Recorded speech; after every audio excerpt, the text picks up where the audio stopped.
So again, this is a very ancient study. And balanced on his top is the civilization.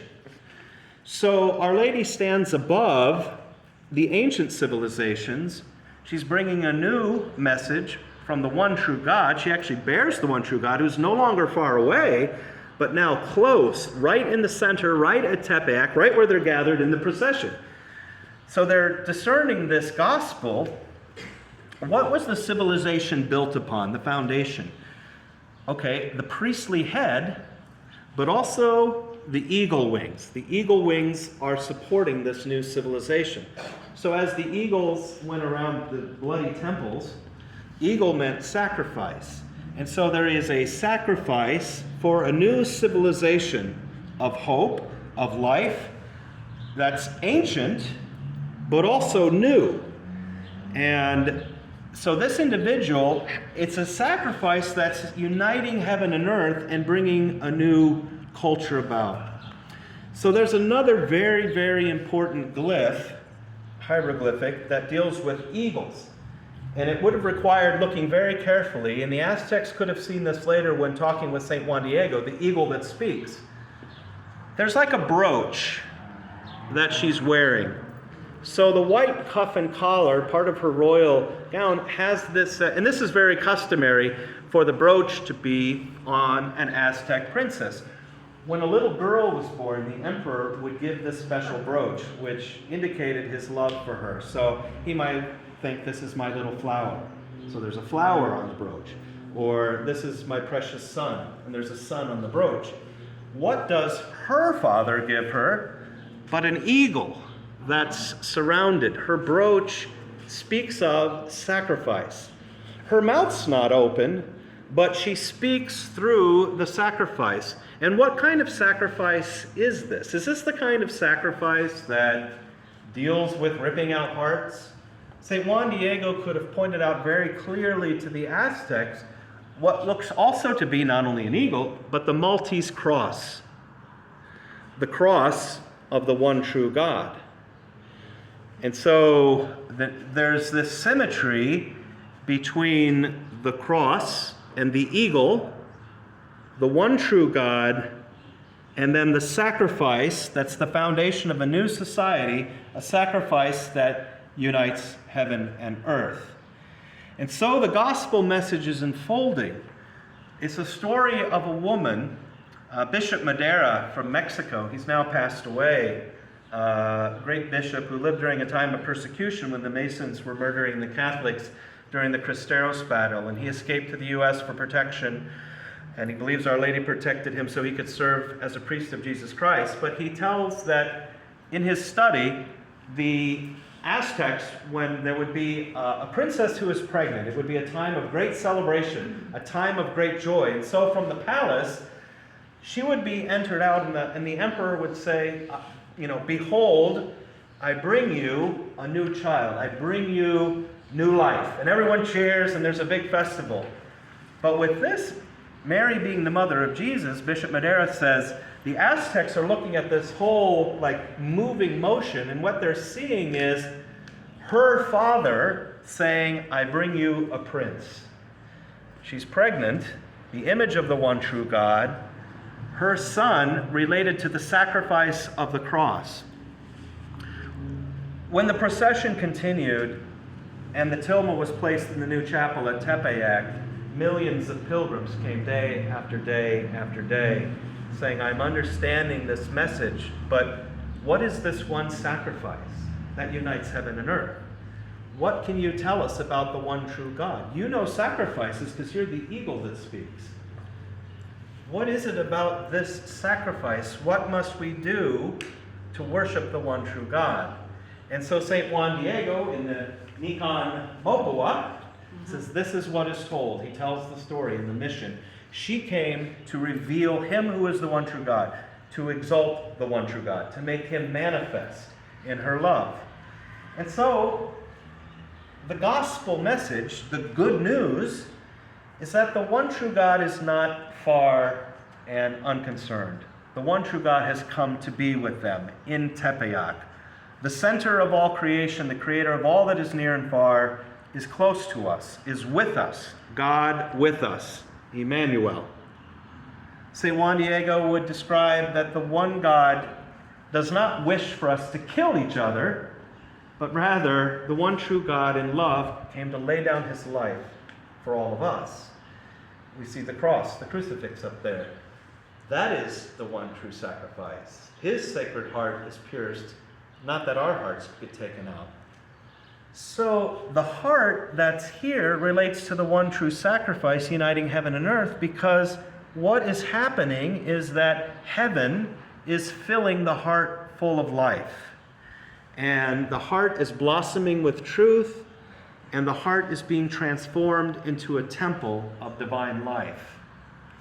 And so St. Juan would describe to the people that during this time and in this place, all of the heavens have converged with a message of peace and of hope. The one true God has come to be with you, and so that your heart might be united with him in divine life, he gave the one true sacrifice of the cross that unites heaven and earth, which brings peace and fills our hearts full of life and divine life.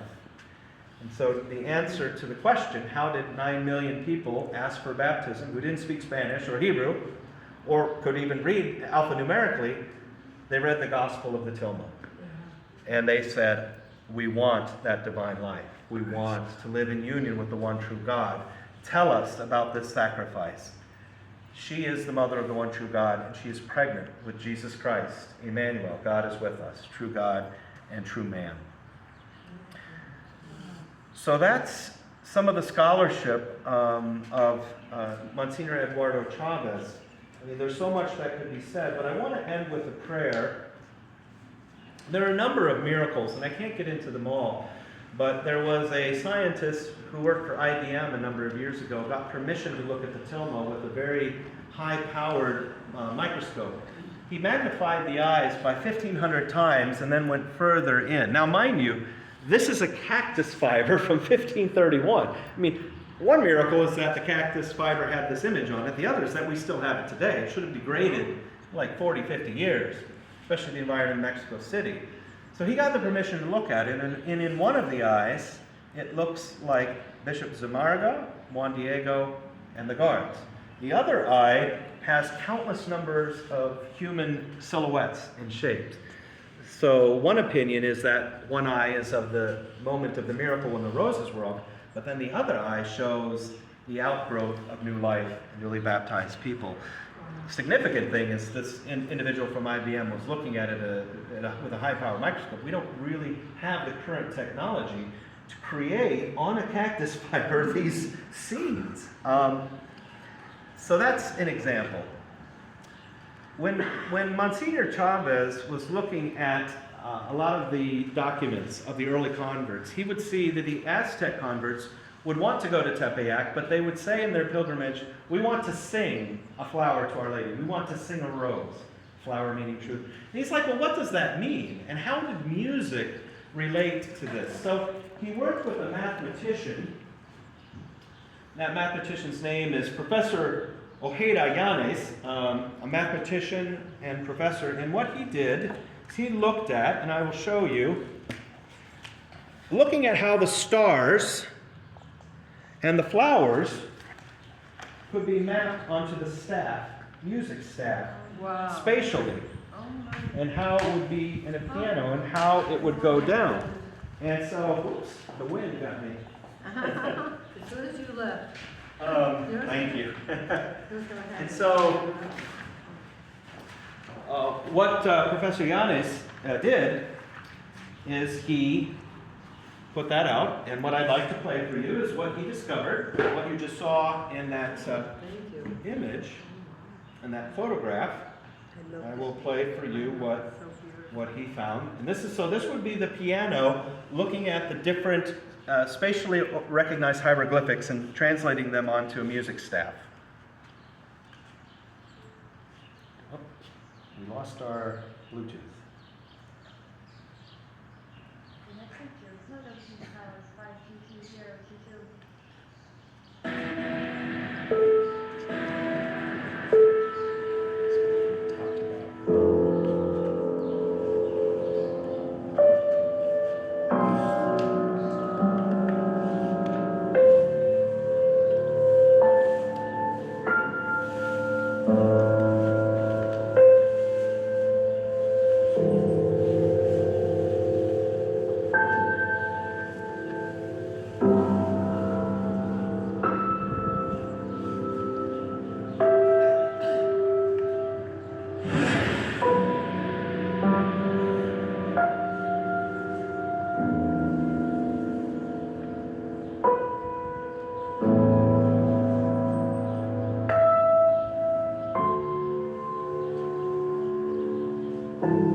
going to stop it there. You get the sense of it. I mean, someone might say, well, it kind of sounds like modern atonal music. But what the professor was trying to discern is, how is it that Aztecs may have discovered music through this? So there's a theory that different indigenous tribes had an ability to look at a two-dimensional image and hear music. Now, that shouldn't seem too foreign, because imagine if you had Johann Sebastian Bach in the room, and you throw out some sheet music. For someone like me who knows very little, I'd say it looks like a bunch of lines and dots. But he might look at it and start smiling because he's hearing the music. Yeah.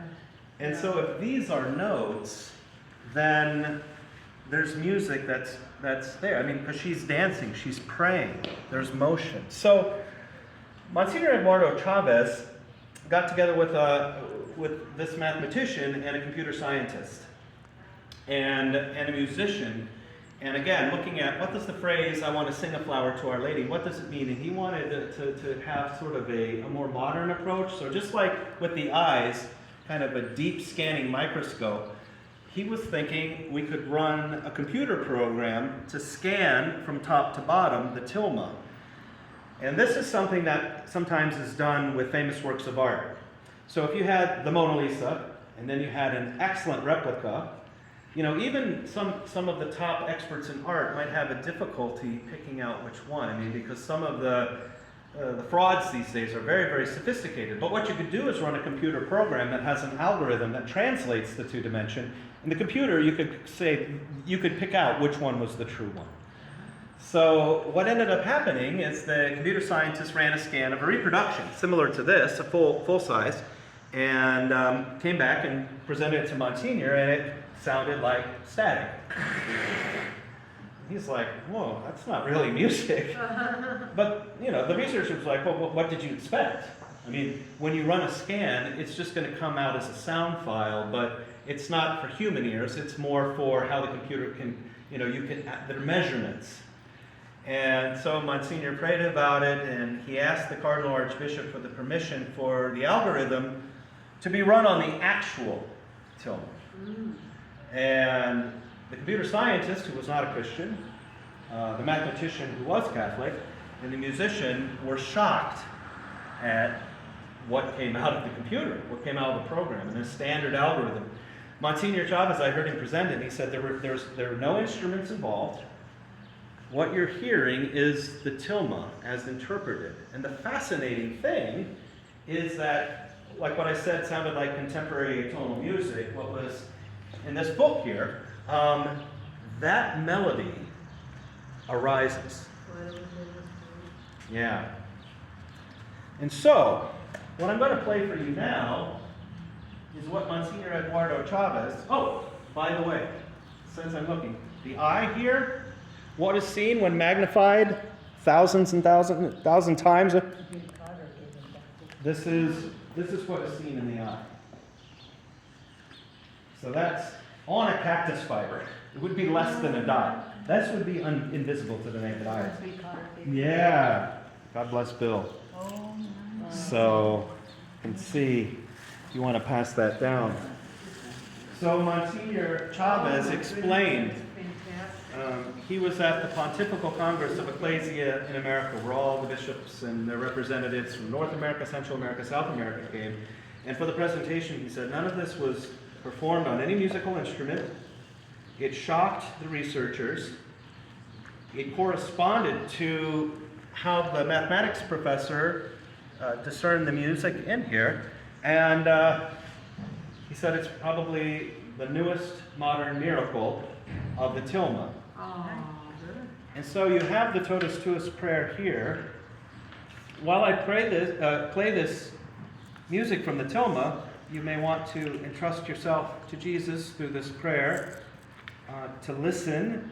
Many people see this as a spiritual, prayerful experience, but you'll have to be the judge. But as you're thinking about it, I bring you a prince, the one true God, with the one true sacrifice that unites heaven and earth. And when I couldn't find before the words of Our Lady, let me share them with you now. St. Juan Diego was very concerned his uncle was dying. So she gives a message of peace and of consolation. We're kind of in a civilization that's dying. And so her words were not just to St. Juan Diego, but also to all of us. And so this is what Our Lady said regarding Juan Bernardino dying, but what she speaks to us too, to put trust in her son Jesus. And she said to St. Juan, "Am I not here, I who am your mother? Are you not under my shadow and protection? Am I not the source of your joy? Are you not in the hollow of my mantle, in the crossing of my arms? Do you need something more?"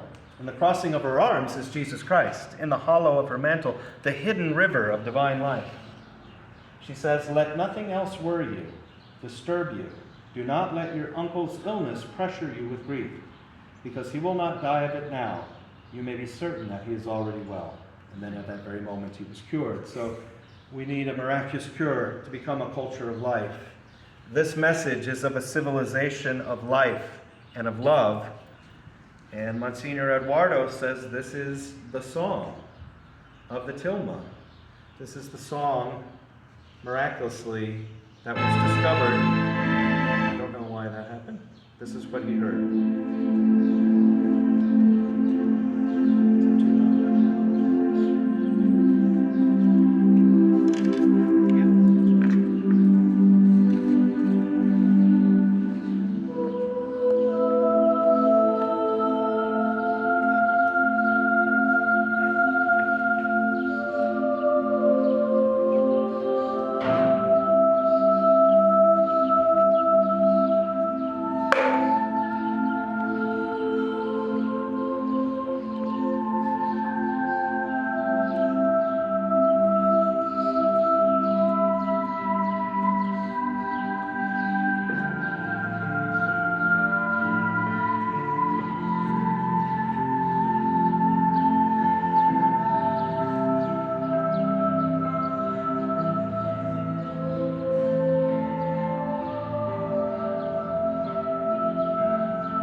you can imagine how surprised I need the mathematician, computer scientist, musician were. And that's why Monsignor Chavez, he says there are more and more miracles that we have yet to discover. And sometimes people will ask the question, well, technology, why, how is it, some of these things, how did this happen? And his response essentially is that, in a world where we use technology, and God has given us these gifts, it can be used for good, also for evil, but that there are ways that God is using this to draw people to the message of the gospel of Jesus Christ.